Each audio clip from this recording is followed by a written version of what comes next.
Hello बच्चों, good evening. और start करने वाले हम लोग आज 12th का सेशन है।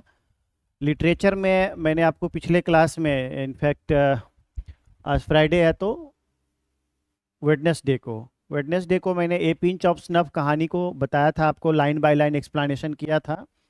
उसमें मैंने आपको इंट्रोडक्शन पढ़ा दिया, डिटेल्ड एनालिसिस कर दिया है। अब समरी और ऑब्जेक्टिव वर्ड मीनिंग ये सब बचा हुआ है। ठीक है, आपको फाइल तो अपलोड कर दिया गया था उस दिन, लेकिन मैं इसके समरी को बताना उस दिन बच गया था, टाइम हो गया था ओवर। तो मैं इसके समरी को बता देता हूँ। और जो लोग ऑनलाइन हैं इनको इसको जरूर से ध्यान से देखते रहिएगा, एक वन बाय वन करके। ठीक है ना, मैं स्टार्ट कर लेता हूँ अभी आपको। इसके बाद हम लोग पढ़ेंगे इसका objective. A pinch of snuff is a short story. मैं सबका हिंदी बताते चलूंगा, एकदम आराम से बी रिलैक्स होके सीखना है आपको, है ना। लास्ट में मैं आपको बताऊंगा कि समरी को लिखना कैसे है। अभी आप ना समरी को सिर्फ समझो, है ना, हिंदी से।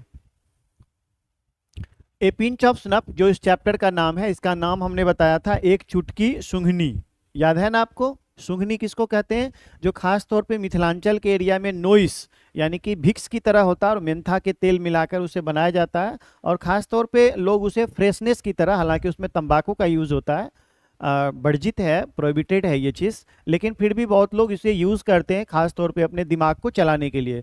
जैसे सामान्य आप क्षेत्रीय जगहों पे देखेंगे कि तंबाकू का यूज़ किया करते हैं, जिसको लोग खैनी भी बोलते हैं, खाते हैं। ठीक उसी तरह से नानू काका एक सूंघनी रखते हैं अपने पास में, एक चुनौती में रखते हैं, और उस चुनौती में रखते हैं और वो कभी कभी उसको सूंघते हैं और उससे नया आइडिया लाते हैं। यही कहानी था, मैंने आपको सुनाया भी था। A pinch of snuff is a short story written by Manohar Malgaonkar. Manohar Malgaonkar के द्वारा लिखा गया ये शॉर्ट स्टोरी है। पॉइंट वाइज मैंने बना दिया है, आपने बोला था कि सर इसको पॉइंट वाइज बना दीजिएगा तो समझने में थोड़ी सुविधा होगी। ठीक है जी, आगे बढ़ते हैं। It is taken from from ये लिया गया है। टेकन फ्रॉम का मतलब हो गया ये लिया गया है। Contemporary Indian short stories in English, ये देखिए इनके द्वारा लिखा गया शॉर्ट स्टोरी का एक कलेक्शन है। इज फुल ऑफ विट। विट का मतलब होता है बुद्धिमता या बुद्धिमानी, बुद्धिमता। एंड एडवेंचर, एडवेंचर का मतलब होता है साहस। यानी ये जो कहानी है contemporary short Indian short stories in English, ये जो लिखी गई है दरअसल ये संकलन है। संकलन का मतलब होता है छोटी छोटी कहानियों का बहुत सारे मिला के एक संकलित फॉर्म में, यानी संकलन करके उसे रखा जाता है जमा करके। उसमें बुद्धिमता एंड एडवेंचर, साहस का वर्णन है। It is a profound comedy. Profound का मतलब होता है अति, यहाँ पे प्रोफाउंड कॉमेडी का मतलब हो गया अति हास्य, यानी इसमें हास्य प्रधान है। ये इसमें हास्य बहुत ज्यादा है। कॉमेडी जिसको कहते हैं। फुल ऑफ विट यानी बुद्धिमानी से पूर्ण, यानी कहने का अर्थ है कि जब भी आप इसे देखेंगे तो दिमाग लगाकर, नानू काका आपको कहानी मैंने बताया भी था, नानू काका कहानी में काफी दिमाग लगाते रहते हैं और अपना काम निकालने के लिए काफी चापलूसी फ्लैटरिंग भी करते हैं। ठीक है, हम आगे बढ़ते हैं। द ऑथर और नरेटर, यानी ये जो लेखक हैं, लेखक जो हैं या फिर नरेटर जो वर्णन करता है ऑफ द स्टोरी, इस कहानी के, इज अंडर सेक्रेटरी इन दिल्ली। दिल्ली में ये अंडर सेक्रेटरी है, और अंडर सेक्रेटरी का मतलब होता है उप सचिव। ये किसी लीडर के पास उप सचिव है, यानी सेक्रेटरी से जो नीचे, सेक्रेटरी से जो नीचे होता है वो उसका अंडर सेक्रेटरी, यानी पहले जूनियर जो सेक्रेटरी होते हैं वो अंडर सेक्रेटरी कहलाते हैं, और उसी को हम लोग उप सचिव कहते हैं हिंदी में। ये दिल्ली में थे। ही इज नॉट इंटरेस्टिंग, वह रुचि नहीं रखते हैं इन गेस्टिंग यानी आतिथ्य में, अतिथि सत्कार में। एंड हिज मदर्स ब्रदर, और उनके माँ का भाई जिसका नाम क्या था, नानू काका। अगर आप ये कहानी पढ़े होंगे तो निश्चित तौर पे आपको याद होगा। Swati, hello sir, good evening. आप स्वाति उस दिन नहीं थी, सर बता रहे थे कि आप यज्ञ मेला देखने के लिए गई हुई थी। तो कोई बात नहीं, आप वीडियोस को जरूर देख लेना, उसके बाद आपको समझ में आ जाएगा ये कहानी। इनफैक्ट नानू काका की ये कहानी थी, और नानू काका अपने भांजे के यहाँ दिल्ली में जाते हैं, गर्मी का मौसम रहता है, और वहाँ काफ़ी इंटरेस्टिंग टॉक होती है दोनों में, और तीखी नोक-झोंक होती है, और उसमें बहुत सारी कॉमेडीज होते हैं। इन सारी कहानियों में मैंने बताया था। पढ़ लिए सर, नानू काका नानू काका कहाँ के थे। एक्चुअली जो कहानी में है वो स्पष्ट वर्णन नहीं है, लेकिन उसमें लिखा हुआ वो डेक्कनी ब्राह्मण थे। अब वो कहानी में ये नहीं लिखा हुआ कि नानू काका कहाँ के थे। और ये कहानी जो होती है वो काल्पनिकता पे आधारित होती है, जिसमें लेखक अगर उस चीज़ को मेंशन करते हैं तभी हम लोग जान सकते हैं। कहानी में इस बात का कोई वर्णन नहीं है कि नानू काका किस जगह के थे। डेक्कनी ब्राह्मण थे तो संभवतः वो हैदराबाद साइड में, चूंकि डेक्कन्स उधर ही लोग कहलाते हैं, I think according to my perception, but I am not sure about it. ठीक है, चलिए आगे बढ़ते हैं। His mother's brother named Nanu Kaka came to him, उनके पास आए, एंड डिस्टर्ब्ड हिम, और उन्हें तंग किया या फिर उन्हें एक तरह से डिस्टर्ब किया। ठीक है जी, आपने ही बोला था कि इसे पॉइंट वाइज बना देने के लिए, तो मैंने पॉइंट वाइज बना दिया। हालांकि मैंने पहले इसे पैराग्राफ के रूप में रखा था, लेकिन आपने बोला था कि सर इसे पॉइंट वाइज बना दीजिए तो थोड़ा समझना आसान हो जाता, और मुझे भी लगा कि नहीं, ऐसा करना थोड़ा ज़्यादा उचित होगा। ही वेंट टू सिचुएशन, यानी कि वह सिचुएशन में बोलता हूँ, स्टेशन, वो स्टेशन को गए, टू रिसीव हिम, उन्हें रिसीव करने के लिए।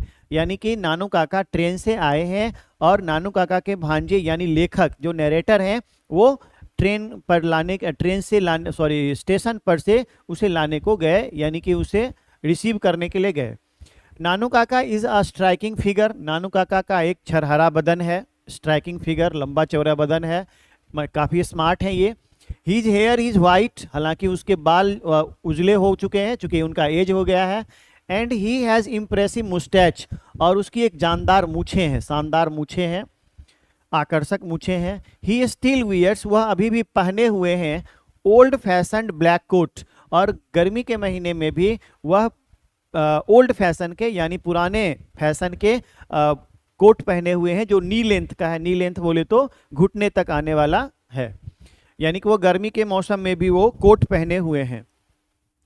एज द ऑथर वेंट, चूंकि ऑथर वहां गए, नानू काका गेव हिम ए बास्केट, यानी जैसे ही ऑथर यानी लेखक वहां पहुंचते हैं, कहाँ, स्टेशन, नानू काका गेव हिम ए बास्केट, तो नानू काका उसके हाथ में एक बास्केट थमा देते हैं।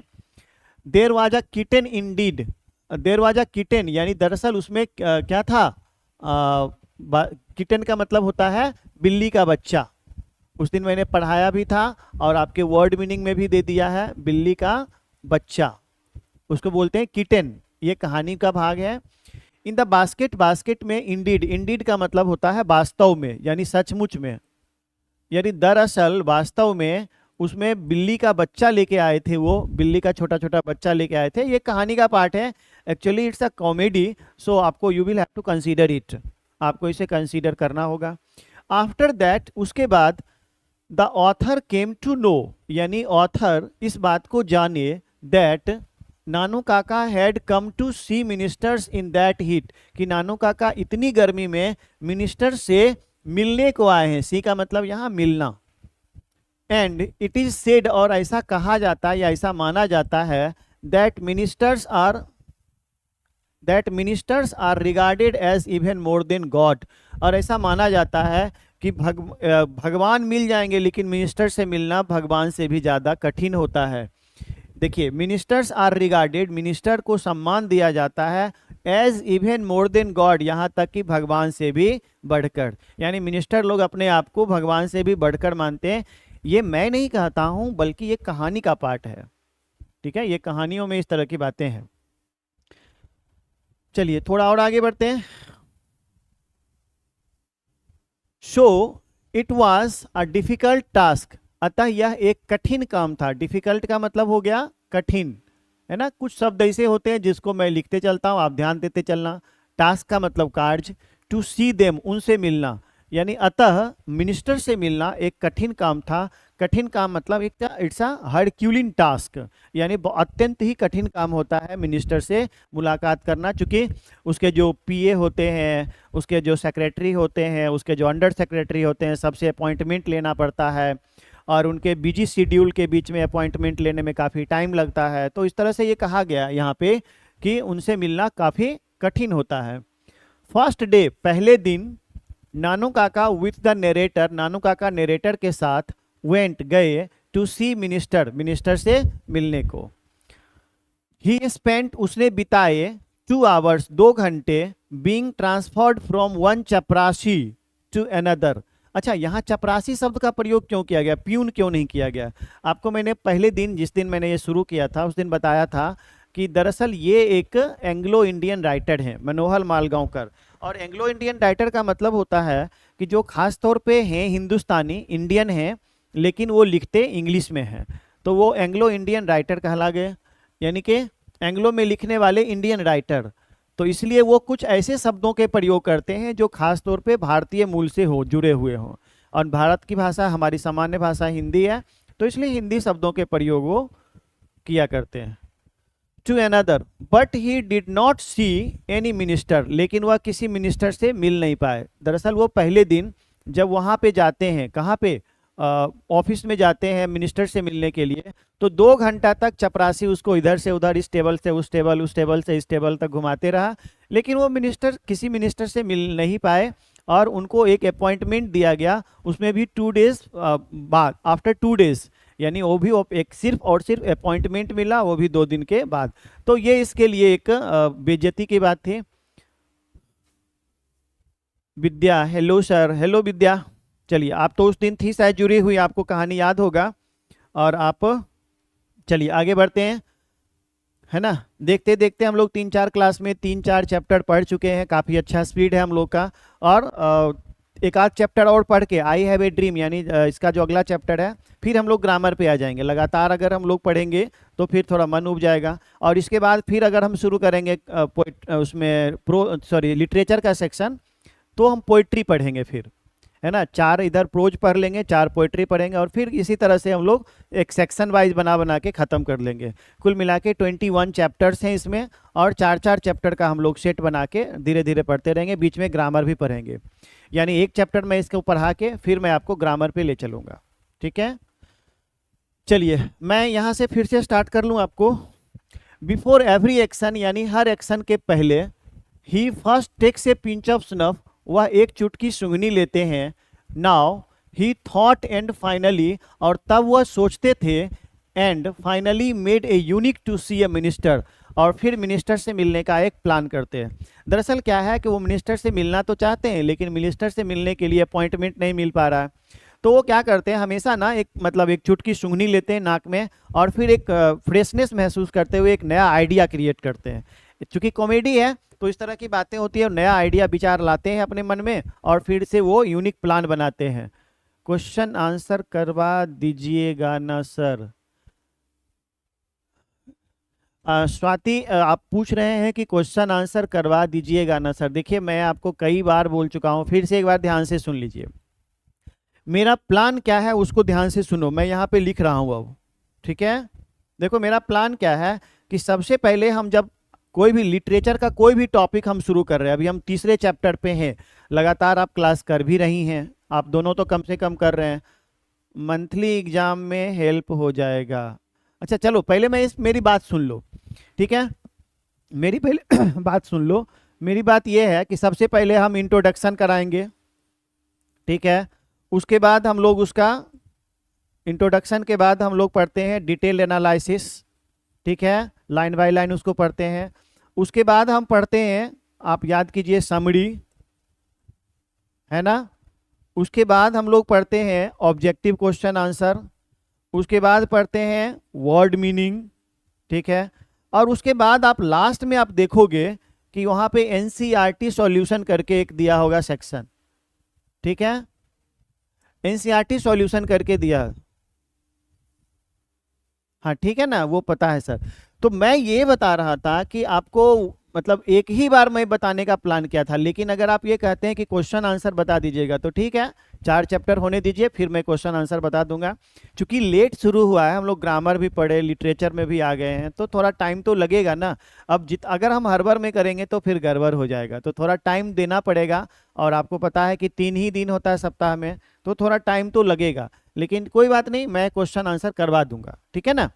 मैं कोशिश कर रहा हूं कि आपको ज़्यादा बेहतर से बेहतर हो सके, जो ऑफलाइन में होता है उससे भी ज़्यादा बेहतर मैं आपके लिए कर सकूं, लेकिन थोड़ा टाइम लगता है, क्योंकि पहले चैप्टर को पढ़ा लेना है। चलो कोई बात नहीं, आप जब समझ रही हो इस बात को तो इस चीज़ को यहाँ से देखो।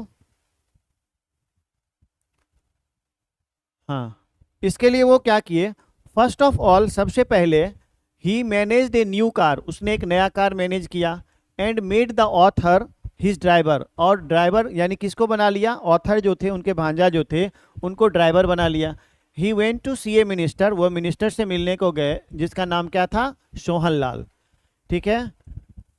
नानू Kaka uses so many impressive words, Nanu Kaka uses प्रयोग करते हैं बहुत सारे इंप्रेसिव वर्ड्स। इंप्रेसिव का मतलब होता है बहुत ही आकर्षक, यानी कि जो खास तौर पे अट्रैक्ट करे, अट्रैक्टिव इंप्रेसिव वर्ड्स का इस्तेमाल किए। Words to see a minister, minister से मिलने के लिए, लाइक VP, SK, HB, ये सब। दरअसल ना ये कोई नाम नहीं है, लेकिन आप सामने वाले को अट्रैक्ट करने के लिए ना इस तरह के वर्ड्स का इस्तेमाल करते हैं, इस तरह के, उसको कहते हैं कॉन्ट्रैक्टेड फॉर्म, या आप सामान्य रूप से उसे शॉर्ट फॉर्म बोलते हैं। जैसे मैं अगर पूछूं कि do you know Krishna Chandra Sinha, आपको मैं पूछूं अगर कि have you heard the name of Krishna Chandra Sinha, इसका हिंदी हुआ कि क्या आपने कृष्ण चंद्र सिन्हा का नाम सुना है, तो आप बोलेंगे नो सर। लेकिन जैसे ही मैं पूछूंगा कि do you know KC Sinha, तो आप कहेंगे ऑब्वियसली सर, यस सर, यानी he is a great mathematician, written by have written some books of mathematics. लेकिन मेरा कहने का मतलब ये हो गया कि आपको अगर कोई कृष्ण चंद्र सिन्हा पूछे को जानते हैं तो आप नहीं कहेंगे, लेकिन KC सिन्हा को पूछेगा कोई तो आप कहेंगे यस सर, वो एक मैथमेटिशियन है और वह एक मैथमेटिक्स का बुक लिखते हैं। तो यही बस फर्क है, यानी KC सिन्हा अगर हम बोलते हैं तो हमारा अट्रैक्टिव नेम हो जाता है। तो उसी तरह से वो सामने वाले को थोड़ा इम्प्रेस करने के लिए VP, SK, HB इस तरह के शब्दों का वो प्रयोग करते हैं। ठीक है। ही ऑल्सो यूजेज, वो प्रयोग करते हैं the name of big cities, बड़े बड़े शहर का। सपोज दैट अगर कोई आपसे मिलने के लिए आए, अगर कोई कहे कि बेगूसराय से मिलने के लिए आया तो आप उसका वैल्यू कम देते हैं, लेकिन अगर कोई कहे कि दिल्ली से आया हुआ है कोई मिलने के लिए, बड़े शहर का नाम लेंगे तो निश्चित तौर पे आप ज़्यादा वैल्यू देंगे उसका। तो एक हमारा एक माइंड सेट होता है कि बड़े शहर का मतलब बड़ा आदमी आया होगा मिलने के लिए, तो इसलिए ये बड़े शहर का नाम लेते हैं।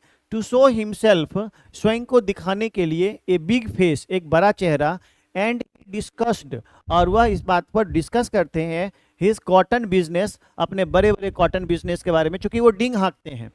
टू प्रूव दैट, ये साबित करने को कि he was a very rich, कि वह एक बहुत ही अमीर व्यक्ति है। ठीक है। सम टाइम, कुछ समय, ही प्रेजेंट्स, कभी कभी वो क्या करते हैं, यहाँ पे सम टाइम्स दे देना, he presents himself as a zamindar, यानी अपने आप को कभी कभी वो बड़ा जमींदार की तरह व्यक्त करते हैं, प्रस्तुत करते हैं। टू अट्रैक्ट ए लीडर, यानी जब वो लीडर से मिलने के लिए जाते हैं तो अपने आप को जमींदार कभी कहते हैं, कभी SK, HB, है ना, इस तरह के नामों का, अट्रैक्टिव नामों, अट्रैक्टिव वर्ड्स का प्रयोग करते हैं ताकि वो सामने वाला जो लीडर है वो काफी उससे अट्रैक्ट हो सके। ठीक है।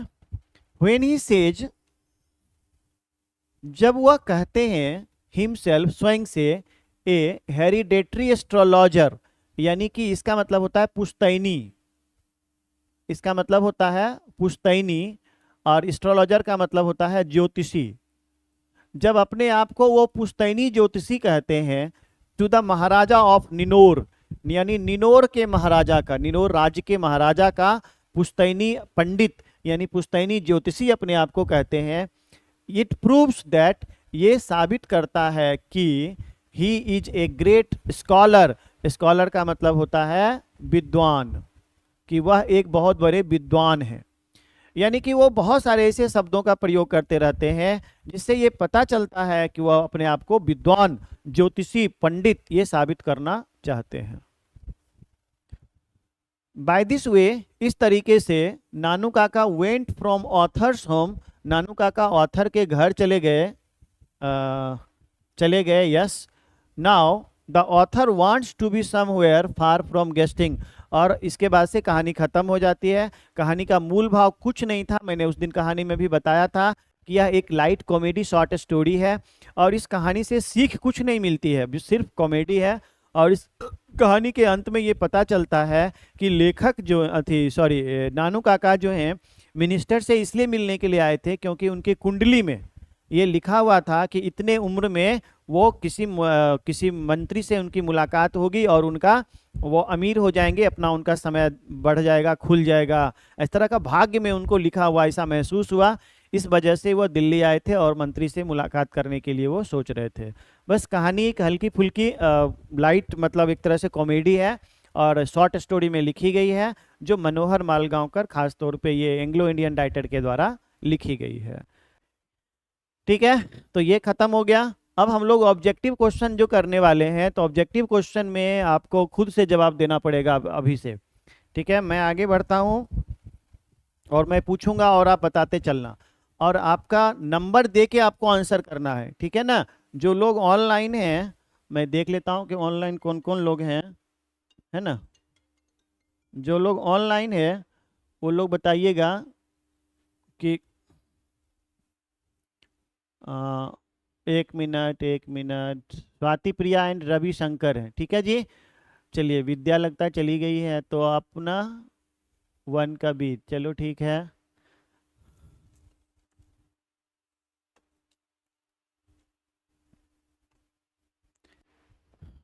हम्म अरे, who wrote a pinch of snuff, Manohar, अरे क्या दिया स्वाति, क्या जवाब दी है? 1 का बी नहीं होगा, मनोहर मालगांवकर।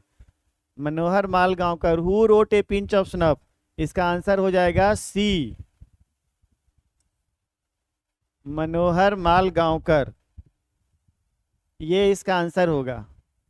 ठीक है जी।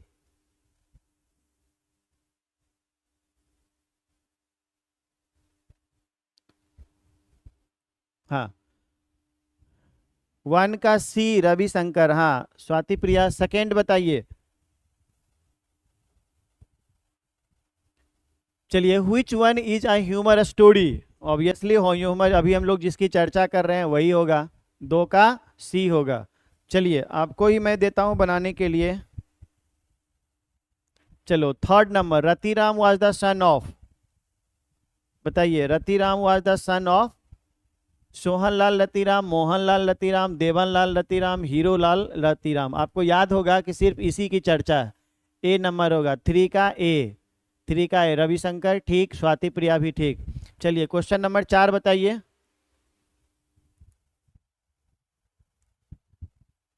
बताइए, which was very easy for the narrator to get sent on? क्या आसान था, क्या बहुत आसान था फॉर द नरेटर, नरेटर के लिए, टू गेट सेंट ऑन, भेजना, क्या चीज़ आसान था? तो ये आप जब किताबों में पढ़ेंगे अपने, तो इसका आंसर आपको याद आएगा। इसका 4 का ये होगा, डी नंबर होगा, foreign assignment.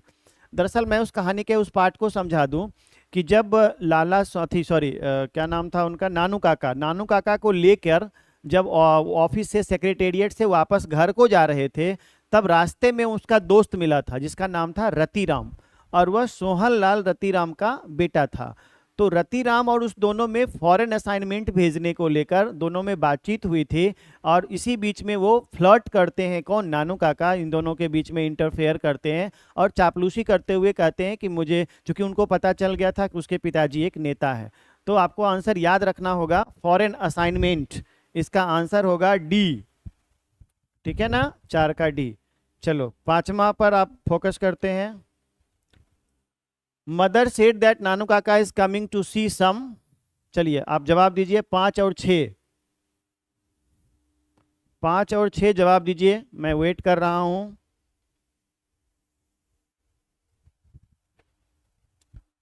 Mother said that Nanu Kaka is coming to see some minister, माँ ने कहा कि नानू काका आ रहे हैं मिलने के लिए। 5 का आंसर क्या हो जाएगा? 5 का आंसर हो जाएगा बी। 6ठा, the narrator of a pinch of snuff was on a probation S, बताइए, the narrator of a pinch of snuff, यानी कि ए पिंच ऑफ स्नफ के जो नरेटर हैं, जो लेखक हैं, was on A probation, probation का मतलब मैंने बताया था प्रशिक्षण की अवधि, प्रशिक्षण की अवधि यानी ट्रेनिंग पीरियड, ट्रेनिंग पीरियड। एज क्या चीज के रूप में थे, आप बताइए। 6ठा का अगर आपको याद है तो रविशंकर गलत, अच्छा नहीं नहीं नहीं, 5 का बी लिखा है, 6ठा का बी गलत हो गया। वो दरअसल सेक्रेटरी नहीं थे, आपको याद होना चाहिए, अंडर सेक्रेटरी थे, अंडर सेक्रेटरी यानी उप सचिव थे। नरेटर जो थे यानी लेखक जो थे वह क्या थे? उप सचिव थे, अंडर सेक्रेटरी थे, याद रखना होगा। इसका आंसर हो जाएगा अंडर सेक्रेटरी। चलो आगे बढ़ते हैं। When was Manohar Malgaonkar born? बताइए मनोहर मालगांवकर का जन्म कब हुआ था? आपको याद होना चाहिए कि आपको वो मैं बता दूं, आप याद रखिएगा, है ना। आपको जब इंट्रोडक्शन पढ़ा रहे थे तो आप याद करना, उसमें दिया हुआ था 1913 में इनका जन्म हुआ था। ठीक है,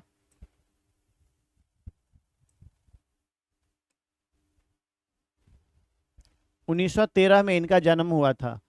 7 का डी। चलो हाँ, 8 का बताइए। Who was coming to visit the narrator's family? मैं इधर देखता हूँ, 8 नंबर का क्या दिया जवाब आपने?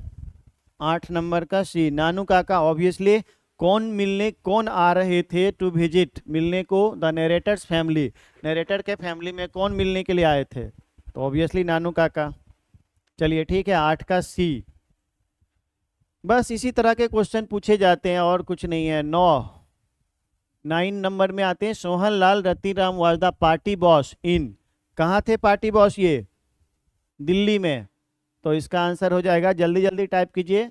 9 का अरे सी नहीं होगा यार रविशंकर, कहानी को क्लास में पढ़ लेना। 9 का बी नहीं। हाँ हाँ, सॉरी सॉरी सॉरी, दिल्ली तो बी में ही है। 9 का बी, ठीक है। स्वाति का भी सही, रवि का भी सही, सॉरी। पहले आपने शायद स्वाति 9 का सी लिखा था। 9 का सी नहीं होगा, 9 का बी होगा। चलो 10 नंबर पे आते हैं। Nanu Kaka's meeting with Sohan Lal Ratiram was?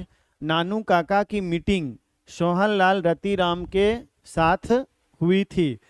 क्या चीज कैंसिल हो गई थी, फेल्योर हो गई थी, वेरी सक्सेसफुल हुआ, या पोस्टपोन्ड हो गया था? बताइएगा ध्यान से। यानी कि नानू काका का जो मीटिंग था सोहन लाल रतिराम के साथ, वो सक्सेसफुल रही थी। उसके साथ मुलाकात हुई थी, आपको याद होगा मैंने कहानी में बताया था। वह पान वून खाने के लिए लाके दिया, मिठाई लाके दिया था, बहुत खुश हो गया था, है ना। इस बीच में जो पूरी कहानी हुई थी, तो कहने का अर्थ ये है कि नानू काका की जो मीटिंग थी सोहन लाल रतिराम के साथ, वह काफी सक्सेसफुल थी। ठीक है, 10 का सी, पोस्टपोन्ड नहीं हुआ था भाई। पोस्टपोन्ड का मतलब होता है स्थगित होना। नानू काका की मीटिंग तो सोहन लाल के साथ तो हुई ही थी, सोहन लाल के साथ मीटिंग हुई थी, और वहीं पे उसने उसके बेटे के बारे में फॉरेन असाइनमेंट भेजने के बारे में चर्चा भी की थी। चलिए 11, क्वेश्चन नंबर 11 ही पढ़िए। द न्यू रोल नानू काका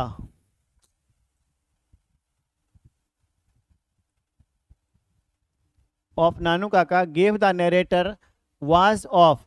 यानी नानू काका को जो नया रोल दिया था, क्या था? Cook, driver, professor, minister? बताइए, अभी तुरंत मैंने बताया था थोड़ा देर पहले। 11 का आंसर बताइए, 11 का आंसर बताइए, मैं वेट कर रहा हूँ। सी, यस। अरे यार फिर गड़बड़ हो गया। आपको याद है नानू काका ने अपने भांजे को ड्राइवर बना के मतलब उसको चौफर मतलब बताया था मैंने कि सुसज्जित ड्राइवर के रूप में बनाकर उसके ले गया था। पिछले दिन कहानी का वीडियो जरूर पढ़ लीजिए। कहानी मैंने बताया था कि उसको ड्राइवर बना के, अपना ड्राइवर बना के, अभी खुद भी अभी थोड़ा देर पहले भी समरी में मैंने बताया था, है ना। तो उसने क्या नया रोल दिया था उसको? ड्राइवर का, प्रोफेसर नहीं। प्रोफेसर की तो कोई चर्चा तक नहीं है। 11 का भी है। चलो आगे बढ़ते हैं अब।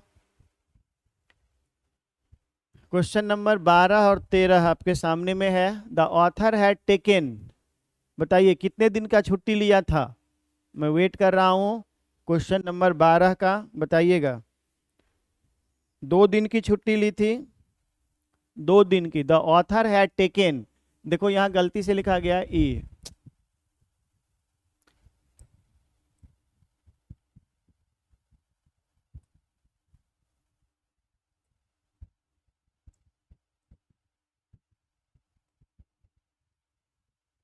ये टाइपिंग एरर है, यहाँ ई होगा। The author had taken 2 days leave, 2 दिन की छुट्टी ली थी, और उन्होंने कहा था कि 2 दिन की छुट्टी मुझे मिली है, ज़्यादा से ज़्यादा मैं 3 दिन रह सकता हूँ, मतलब 1 दिन एक्स्ट्रा करके छुट्टी ले सकता हूँ, इससे ज़्यादा नहीं। तो आपको आंसर करना है 2 days लीव, 2 दिन की छुट्टी। इन ए लिंग्विस्टिक इमरजेंसी नानू काका टर्न्ड इनटू, मदर टंग किसमें ऑप्शन में है? यानी जब लिंग्विस्टिक इमरजेंसी होती थी, लिंग्विस्टिक इमरजेंसी का मतलब क्या, जैसे मैं आपको समझाऊं कि जब आप किसी से सामान्य रूप से बात करते हैं तो निश्चित तौर पे थोड़ा सामान्य भाषा में हिंदी में बात करते हैं। जैसे मान लेते हैं आप कहीं गए बैठने के लिए, प्लेटफॉर्म पे है या क्लासरूम में या अपने ऑफलाइन क्लासरूम में कहीं बैठने के लिए गए, तो थोड़ा सा होता है कि भाई आप कहते हैं कि थोड़ा have a little bit please, have a shift bit please, यानी थोड़ा खिसकिए हम भी बैठेंगे। होता क्या है कि जब वो नहीं घिसकता है तो थोड़ा सा और भी ज़्यादा एग्रेसिव होते हैं, और धीरे धीरे लोग अपने गुस्सा जब होता है, जब आप किसी से लड़ाई करते हैं तो आप अपनी मातृभाषा में प्रयोग करते हैं। अंग्रेजी में किसी को देखें लड़ते हुए यहाँ पर बेगूसराय में, यानी कि वो जब भी अपने आसपास में नोकझोंक करेगा, लड़ाई झगड़ा करेगा, तो अपनी मातृभाषा में करेगा। उसी को कहते हैं लिंग्विस्टिक इमरजेंसी, भाषाई आपातकाल, और उसमें वो अपना मदर टंग का प्रयोग करते हैं, इसलिए हिज मदर टंग होगा इसका आंसर, यानी 13 का हो जाएगा सी। ठीक है, बढ़े आगे। 14, Nanu Kaka thought that the secretary treated them coldly because they had not gone in. बताइए, they had not gone in. Nanu Kaka thought, Nanu Kaka ने सोचा, दैट द सेक्रेटरी ट्रीटेड, कि सेक्रेटरी व्यवहार करता, देम उनका, किया था उनका व्यवहार, कोल्डली बहुत ही, कोल्डली मतलब हो गया बहुत ही हल्के फुल्के ढंग से, यानी कि बिल्कुल शांत ढंग से। बिकॉज दे हैड नॉट गोन, क्योंकि वे नहीं गए थे, कौन चीज से नहीं गए थे, बड़े कार से नहीं गए थे, है ना। उसने कहा कि भाई अगर हम लोग,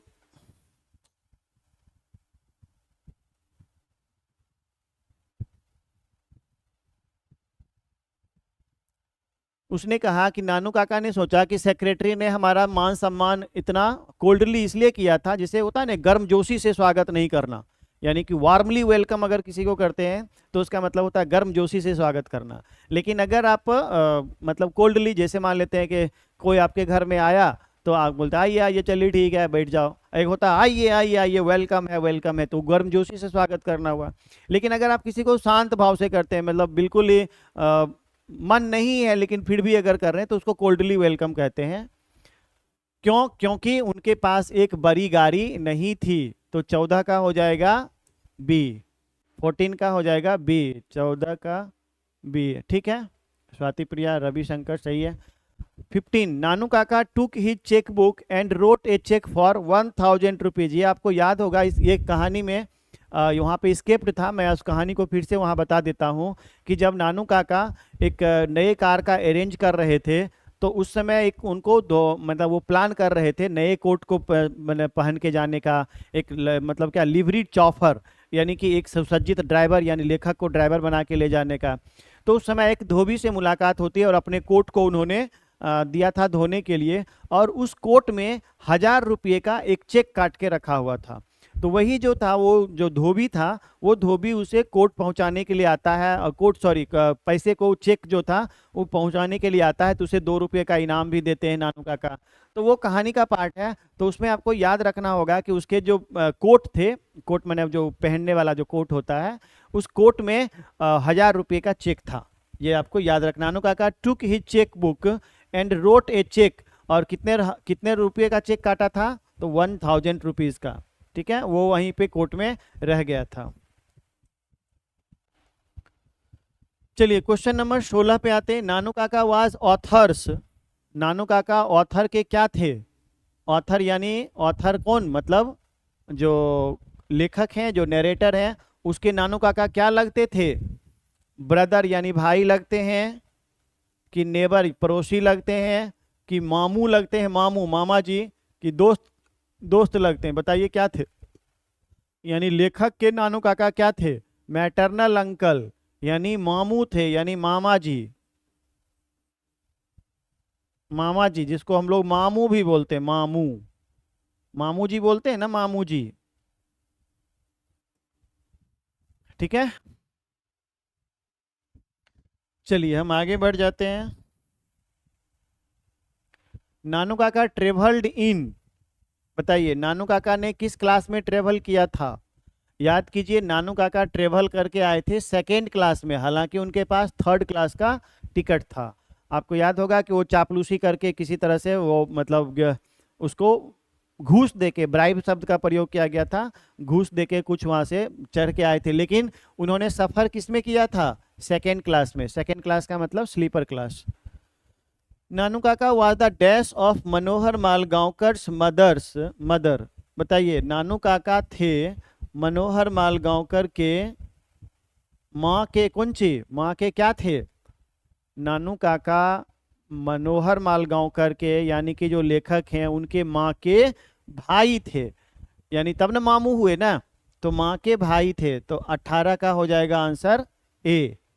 17 का बी आपने दिया, 18 का ए। ठीक है, 17 का बी, 18 का ए। चलो भाई ठीक है। 19, Nanu Kaka had tied a huge turban round his head. किस कलर का था? आपको याद होना चाहिए, कहानी में इस पार्ट को मैंने बताया था कि नानू काका जब एक सज धज के मिनिस्टर से मिलने के लिए जा रहे थे, तो उन्होंने ह्यूज कहते हैं, एक huge turban round. Huge turban round मतलब क्या हुआ? बहुत बड़ा मुरेठा। मुरेठा जो पगड़ी बांधते हैं ना, पगड़ी या मुरेठा बोलते हैं उसको देहात भाषा में, वो किस कलर का था?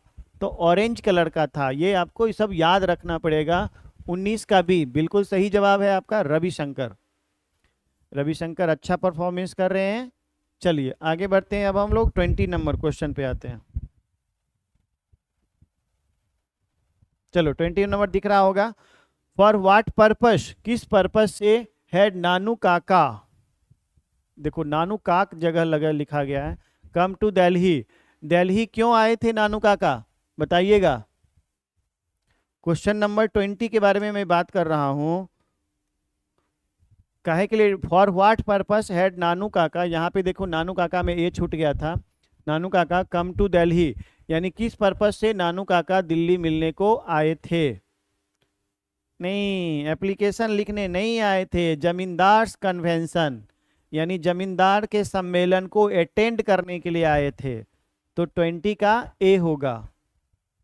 20 का सी नहीं, एप्लीकेशन देने नहीं आए थे, दरअसल वो मिलने के लिए आए थे। और जब मिनिस्टर से जो मिलने के लिए आए थे, तो उन्होंने कहा, वो बोले कि हम जमींदार के सम्मेलन में आए हुए हैं, इसके बाद हम मिनिस्टर से मुलाकात करेंगे। कहानी को थोड़ा डिटेल से पढ़ना होगा आपको।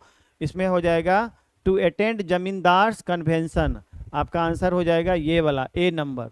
कुछ चीजें आपको याद भी रखनी होगी, ये उसका आंसर हो जाएगा ए। दरअसल कहानी क्या है कि जमींदार के सम्मेलन में आए हुए थे, इसीलिए उन्होंने सोचा कि यहाँ पर हम आए हुए हैं तो मिनिस्टर से मुलाकात करके जाएं।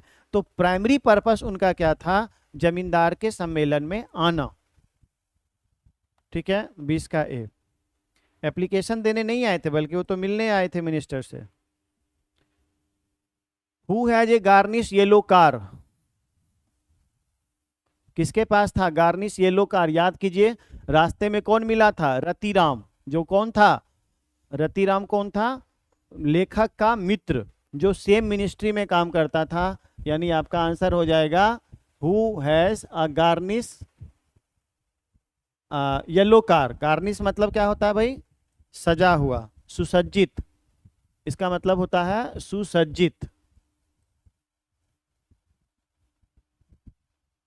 Yellow car, yellow sports car की चर्चा की गई थी वहां पे, आपको याद होगा, स्पोर्ट्स कार की चर्चा की गई थी जो येलो कलर का था, और वो किसके पास था? रतिराम के पास।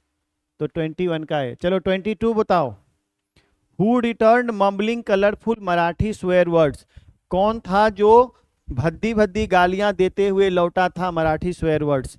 ऑब्वियसली नानू काका। आपको याद होगा कि नानू काका जब ऑफिस में गए थे और 2 घंटे बिताए, और जब कोई मिनिस्टर से मुलाकात होने की बात नहीं आई हुई थी, तो उधर से बड़बड़ाते हुए आए थे और वह भद्दी भद्दी मराठी गाली देते हुए आए थे। तो इस तरह से आपका आंसर क्या हो जाएगा? नानू काका।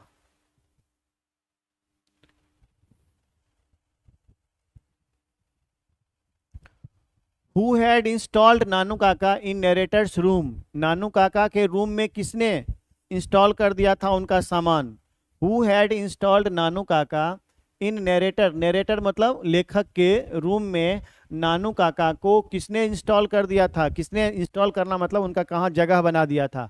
जब नानू काका आए थे तो नानू काका का स्थान, सोने का, बैठने का, रहने का स्थान नरेटर के रूम में शिफ्ट कर दिया गया था। और ये किसने किया था? उनकी माँ ने, तो हिज मदर।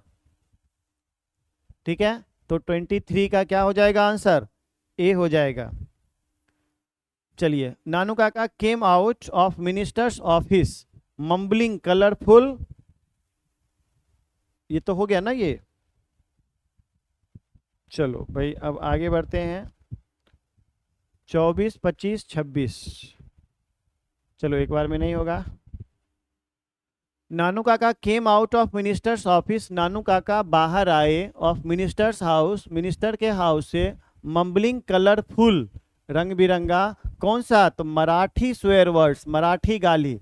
स्वेयर वर्ड्स का मतलब होता है गालियां, यानी उधर से जो गाली देते हुए आए थे तो वो मराठी गाली देते हुए आए थे। टाइपिंग एरर, हाँ कहीं कहीं हो जाता है, कहीं कहीं टाइपिंग एरर हो जाता है। चलिए, mother was waiting for his brother Nanu Kaka at the dash बरामदा कॉरिडोर डोर स्टेप रोम, माँ इंतजार कर रही थी अपने भाई नानू काका का, कहाँ पर? सोच के बताइए। 25 का सी, यस, आपको याद है, डोर स्टेप पे, यानी कि दरवाजे पे जो सीढ़ी होती है, दरवाजे के जो सीढ़ियाँ होती है उसी पर वो बैठ के इंतजार कर रहे थे। चलिए 26 नंबर क्वेश्चन आप बना दीजिए, ये लास्ट क्वेश्चन, नहीं नहीं अभी और है भाई, अरे अच्छा 32 है। चलो 26, question number 26, Sohanlal Ratiram was the dash in Delhi, बताइए। सोहनलाल रतिराम क्या था दिल्ली में? पार्टी बॉस, यानी 26 का सी होगा, 26 का सी। स्वाति का सही है।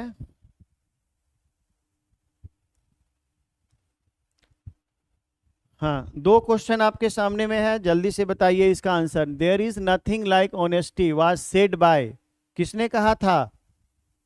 किसको कहा था? धोबी को।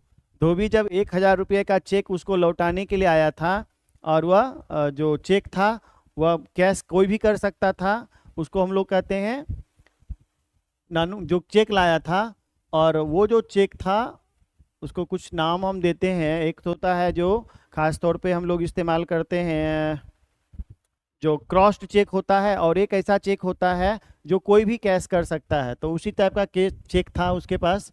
और उन्होंने वो चेक लौटाने के लिए जब धोबी आया तो उनको वो 2 रुपये का नोट देते हुए पीठ थपथपाया और बोला था कि ईमानदारी से बढ़कर कुछ नहीं होता। और उस किसने कहा था? Like honesty was said by Nanu Kaka. तो 27 का क्या हो जाएगा? ए। ठीक है, 27 का ए। चलिए बस अब लास्ट में ही हम लोग हैं।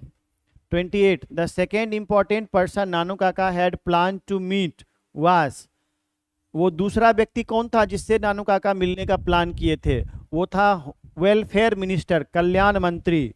चलो इसको याद रखना पड़ेगा, यानी कि जब से सबसे पहले जो मिलने का, दो व्यक्ति से मिलने का उनका प्लान था, एक तो पार्टी बॉस लाला सोहनलाल रतिराम से, और दूसरा जो था वो वेलफेयर मिनिस्टर था जिससे मिलने की बात वो करते थे, यानी इस कहानी में। तो इसका आंसर हो जाएगा 28 का सी।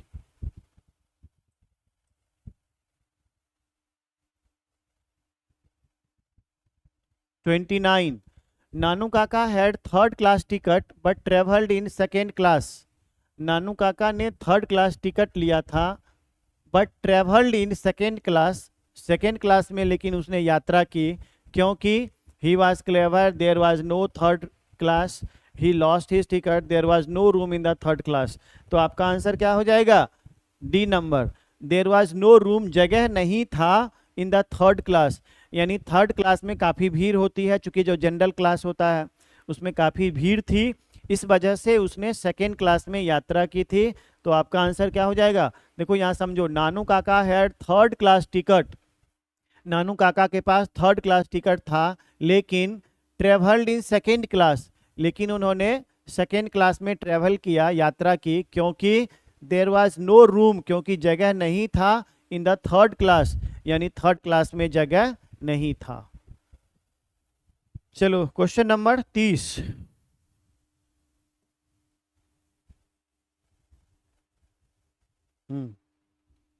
बताइए, क्वेश्चन नंबर 30 का आंसर होगा on the platform Nanu Kaka handed over the author. नानू काका ने ऑथर के हाथ में क्या दिया था? बास्केट। यस, सही जवाब है भाई। तो बहुत सारे सवाल के जवाब आप लोग सही भी दे रहे हैं, कुछ एक आध गलती हुआ, चूंकि शायद कहानी को ढंग से हम लोग नहीं पढ़े थे तो इसके लिए थोड़ी गलती हो जाती है ना। अगर किताब का लाइन बाय लाइन पढ़ेंगे तो आपको थोड़ा और जवाब सही होता, यानी 2-4% का इम्प्रूवमेंट होता, है ना। तो कुल मिला के ये हो गया 30 का डी। चलो भाई, अब हम लोग शायद अंतिम में हैं और हमारे पास अब 2 ही क्वेश्चन बचा हुआ है। देखो ध्यान से, Nanu Kaka called himself as a hereditary astrologer of the maharaja of. बताइए, इसका आंसर बताइए अपने से मन से, इतनी कहानी सुनने के बाद। 31 का, 31 और 32 आपके सामने में है। मैं यहाँ से सामने में आ जाता हूँ, बताइए। 31 एंड 32। 31 का सी बता रहे हैं, निनोर। यस, बिल्कुल सही जवाब है भाई, रविशंकर का और स्वाति का भी सही जवाब है। और 32 का बताइए, Nanu Kaka handed over a cheque of 1000 to A. 32 का बी, 32 का बी, दोनों का सही जवाब है, यानी धोबी को उन्होंने 1000 रुपये का चेक दिया था। तो अल्टीमेटली ये ऑब्जेक्टिव भी सही हो गया, खत्म हो गया। समरी भी मैंने बता दिया, डिटेल एनालिसिस भी मैंने बता दिया, और उसके बाद क्या कहता हूँ, इंट्रोडक्शन भी बता दिया। ये सब कुछ खत्म हो चुका है। और अब आपका डिमांड है कि भाई क्वेश्चन आंसर बता दीजिए। हालांकि अभी आपका जो टेस्ट होने वाला है 23 तारीख से, 23, 24, 25, उसमें तो मुझे लगता है कि उस समय तक तो हम लोग नहीं कर पाएंगे, लेकिन अगला जो कोई टेस्ट होगा स्कूल का जो आप बता रही थी टेस्ट, तो उसमें मुझे लगता है कि हम लोग पढ़ चुके होंगे उस समय तक। क्योंकि अब तो कुछ ही दिन बचा है 23 तारीख में आने में, आज शायद 19-20 हो गया है, तो मुझे लगता है कि अब तो इसमें नहीं हो पाएगा। नहीं तो हम लोग कर लेते अगर पहले से प्लान करते तो। खैर, अभी हम लोग ने 3 चैप्टर हम कंप्लीट कर चुके हैं। अगला क्लास, आज फ्राइडे है, मंडे को जब भी होगा तो मंडे को क्लास में हम लोग 4था चैप्टर पूरा पढ़ेंगे, है ना। आधा आधा जो पढ़ते थे ना, अब वो ख़त्म कर दिया आज मैंने, क्योंकि अब इसमें हमने जान के ही थोड़ा सा स्लो करके इस पूरे चैप्टर को ख़त्म कर दिया आज। कल इसके पिछले क्लास में ही मैंने शुरू किया था। लेकिन अब हम लोग क्या करेंगे कि एक दिन में पूरा एक चैप्टर का टारगेट लेंगे, यानी कि मंडे को आई हैव ए ड्रीम पढ़ाऊंगा, written by Martin Luther King, और वो कहानी है निग्रो प्रजाति की, और उस कहानी को मैं समझा के उसी दिन ख़त्म कर दूंगा 4था चैप्टर। और उसके बाद अगर हम लोग पढ़ेंगे तो फिर ग्रामर का टॉपिक को स्टार्ट करने वाले हैं। ठीक है, तब तक के लिए शुभ रात्रि। आप सभी से अब विदा होते हैं, लेकिन अभी पता नहीं कौन एक ऑनलाइन आए हैं 8 बजते बजते। आर्यन आप काफ़ी लेट हैं। ये ऑब्जेक्टिव क्वेश्चन हो चुका है। ठीक है, चलिए ठीक है, थैंक यू सो मच। और हम लोग मिलते हैं मंडे को अपने क्लास में, और अगला चैप्टर हम लोग पढ़ेंगे जिसका नाम होगा आई हैव ए ड्रीम, मेरा एक सपना है, जो American writer Martin Luther king के द्वारा लिखा गया है। ठीक है, thank you so much and have a good night.